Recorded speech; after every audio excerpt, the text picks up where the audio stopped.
Hello friends and welcome back to my channel, and in today's video we're lighting a candle, sinking into our favorite armchair and chatting about the books that I've read over the past few months. We've got some dark academia, some whimsical field guides, some dragons, and even a dash of gothic romance. So grab a warm drink and let's get into it. And let's start off with the witchy and whimsical reads that I have read in the past few months. First off, I don't have a physical copy of this book, but I read Practical Magic by Alice Hoffman, a classic. I loved this book. Alice Hoffman's prose is like a spell. It's dreamy, a little bit tragic, and also full of heart.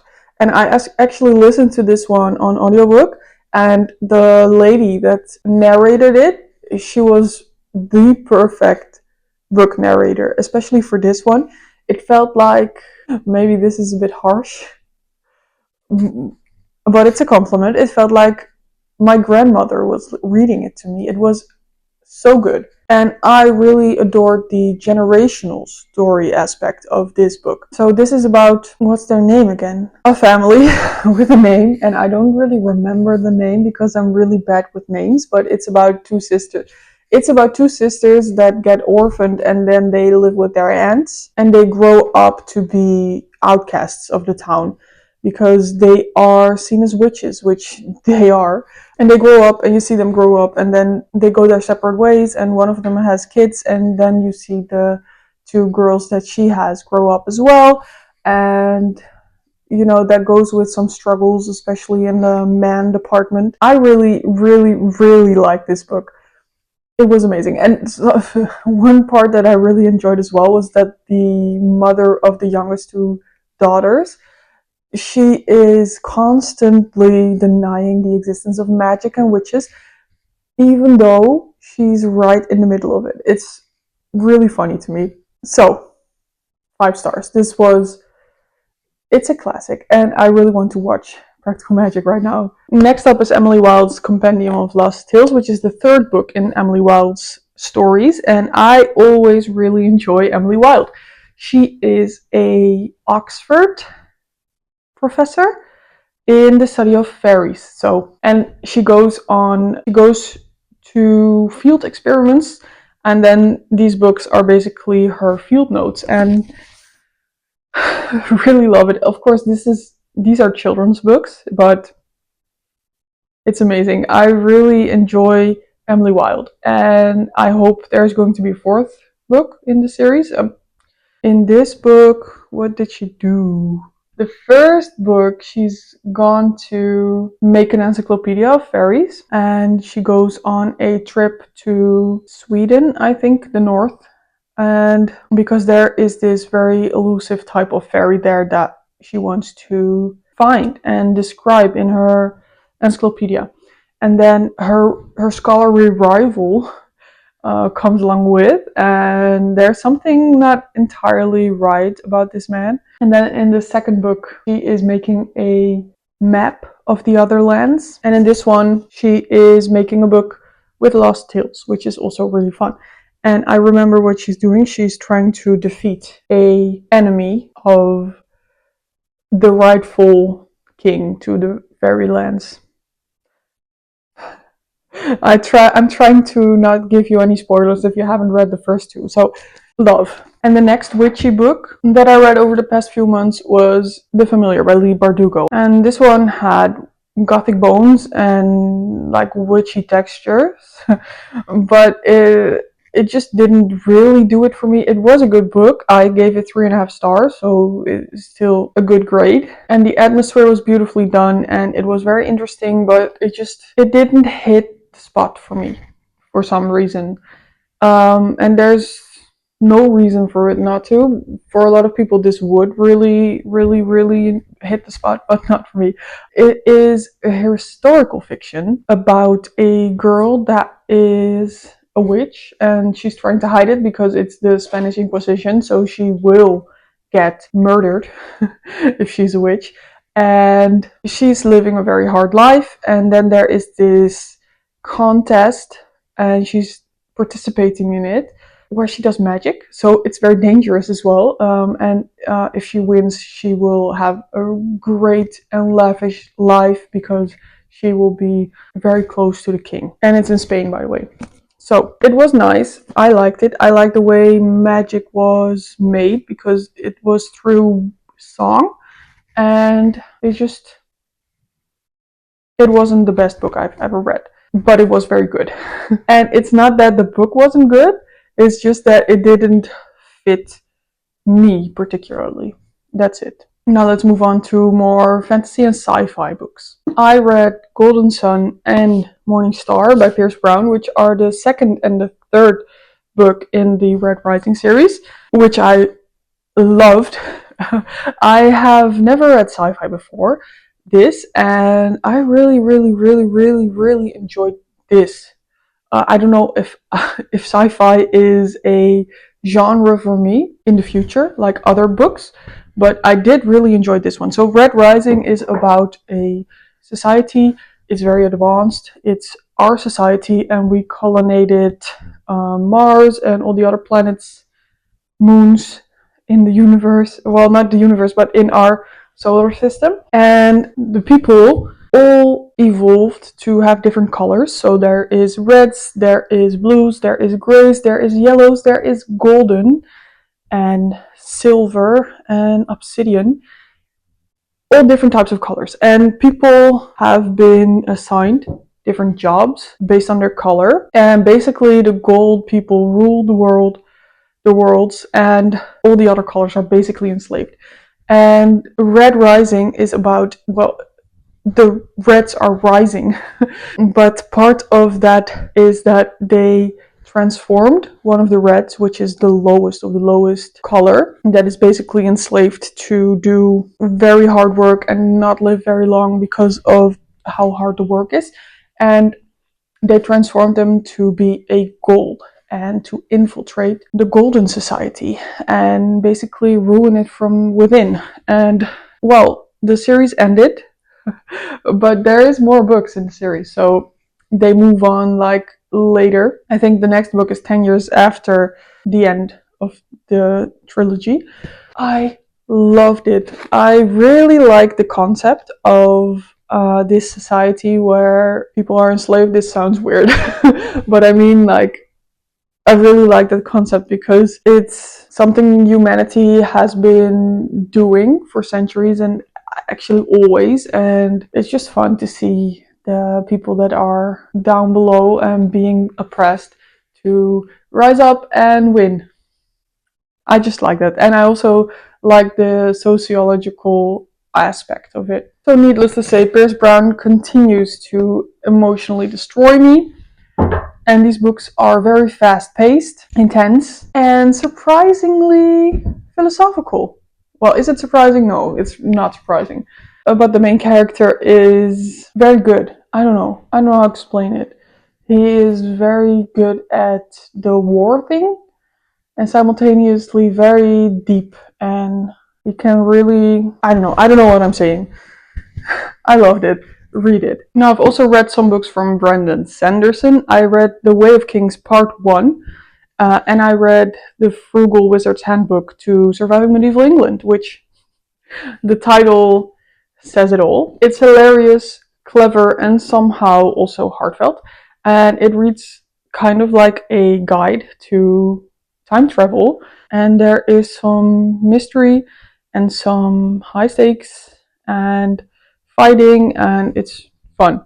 It's really fun book. And then this one, The Way of Kings Part 1, is a slow introduction into the world that is the Stormlight Archive. There's a lot of lore, there's a lot of characters, there's a lot of new things that you're going to learn about this world in this book. I liked it, and I'm going to continue the Stormlight Archive, but it's like half a book that I read, so there's not much I can say right now. Let's move on to the romance reads for these past few months. I mainly listened to romance books these past few months, so I only have 2 actual copies of the books that I read, and this one I even listened to. But let's get into the books that I read, listened to. in the romance category. So first I listened to The Bride Test by Helena Wang, and this one was sweet, and I loved to watch these characters grow into themselves. It was really the type of book where the main characters don't really know themselves that well, and they get to know themselves, and I really love that. This one is about a woman from Thailand, I think, that moves to the US to live with a man to try to marry him. Basically, it sounds bad, but it's not bad.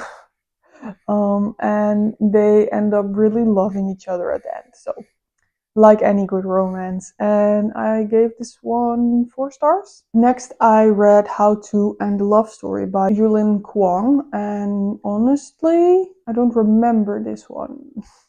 So I did like it. I do remember liking it, but it was forgettable. Unfortunately, I don't remember this one. Maybe if I look up it's about. Let me see.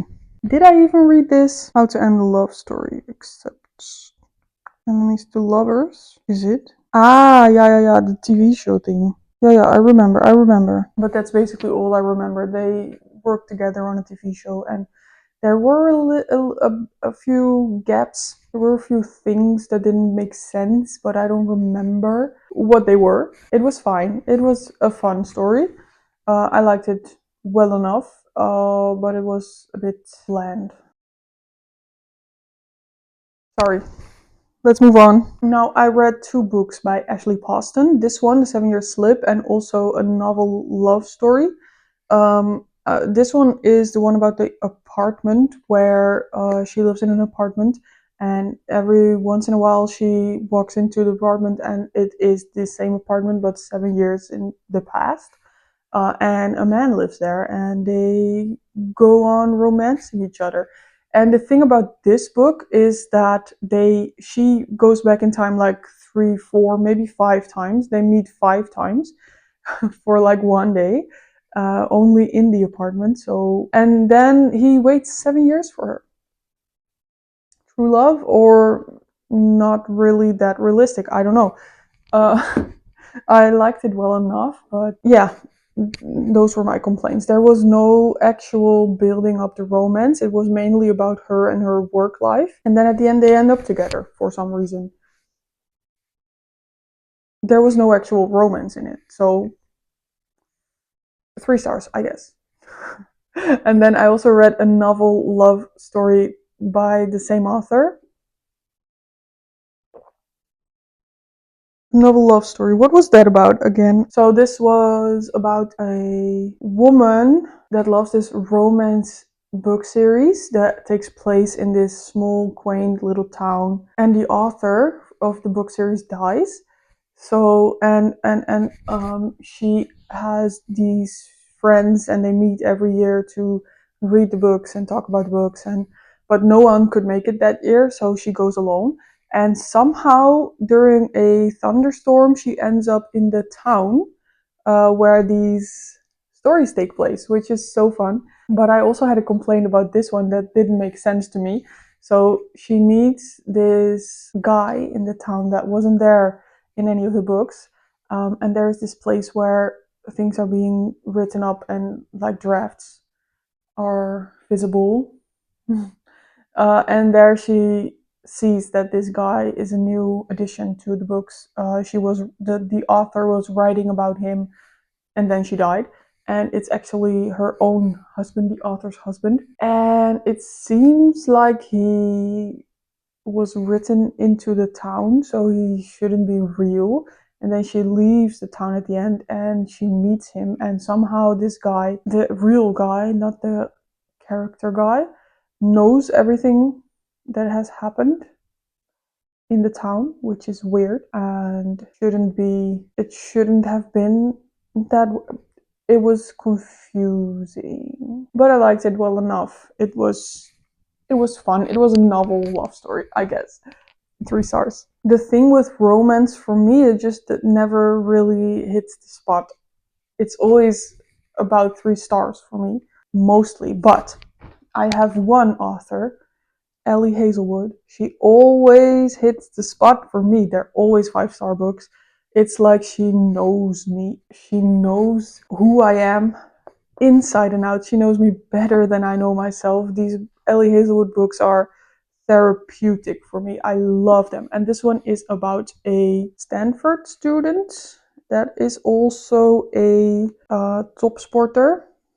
She is a professional athlete,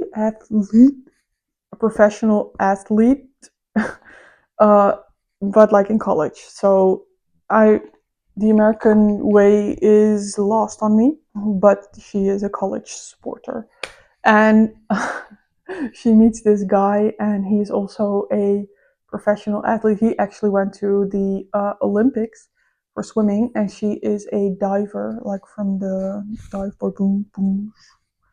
And they meet, and they have amazing chemistry on the sexual aspect. It's a bit, it's about BDSM. Loved it. Need I say more? um, let's move on. I love this one. And then I also DNF'd one romance book, which was It Happened One Summer by Tessa Bailey. And this one was about some rich socialite from LA going to her hometown where her father and mother are from. Her dad died there, and she meets a guy, and I DNF'd. I didn't. It was meh. So I DNF'd. I thought I can spend my time better on books that I will actually enjoy. So I moved on. Sorry if the lights changed. Sorry if the light changed. I had some errands to run. It's a few hours later, so light probably changed. Might be better. I'm a bit red in the face. It's because of the heat. Anyway, moving on to my last category, where I just piled all the books that I haven't discussed yet in one. So it's kind of a miscellaneous category, and let's just get into it. So I read The God of the Woods. This is a mystery thriller, and it is a nice, beautifully written book. It was quite long for a thriller. It was dragging a bit in the middle. I gave it 3.5 stars. It's about a summer camp, and 15 years ago in this summer camp, someone was lost and never found again. And this boy that was lost actually was the son of the owners of the camp that live a little further down on the edge of the forest in a big, huge house. So their son was lost, and in this book you're following the daughter of the family, who was born, I think, after the son disappeared, and this daughter is now joining the camp as well. And you follow the mother of the boy, and you follow, there's like several storylines. You follow the detectives trying to figure out, because someone else disappeared, trying to figure out what happened, at the same time trying to figure out what happened way back when the boy disappeared and now when with the girl disappearing. So mystery, intrigue, family drama, all in a summer foresty theme. It was quite nice for me to read because it's definitely my aesthetic. And there's not much more for me to say about it. It was 3.5 stars. It was okay. It was nice. It was a bit long. Moving on, I read The Ministry of Time by Kayleigh Bradley, and this was a weird book. It was about they invented or discovered time travel, and they extracted people from the past, from 5 different times. They extracted them from that time and put them in this time because and they chose 5 people that were going to die, so they cannot go back because they've been dead. And we follow a woman whose job it is to live with one of those people from the past for a year to get them accustomed to the new life in the new time area. And there is mystery, and it gets a bit complicated at the end, and people die, and it's weird. It's a weird book. I liked it, but it wasn't my favorite either. So it was like 3.5 stars. There's not much more I can say about this. I'm not very well spoken in these terms. I'm not a book reviewer, clearly, even though I'm trying to be here on YouTube. Anyway, let's move on. I DNF'd Onyx Storm by Rebecca Yarros. It's the third book in the Empyrean series, so the Fourth Wing series. I already didn't like Fourth Wing and Iron Flame that much. I got really annoyed by the main character, especially in the second book, and now the third book I just couldn't get through. She's making problems out of everything and she's too dramatic. I don't know, it just wasn't for me. I didn't like it, so I DNF'd it. I was like, why am I spending all my time on this? Because they're huge books, huge. It's a hyped up book and I didn't like it, so DNF that one. And that's it for all the books that I read the past year, I think, for the past 6 months basically. So thank you so much for watching. Please tell me down below what books you read out of these, what you thought of them, or what other books you would recommend me to read. Thank you so much for watching. Like this video if you liked it and subscribe if you want to see more from me. Bye!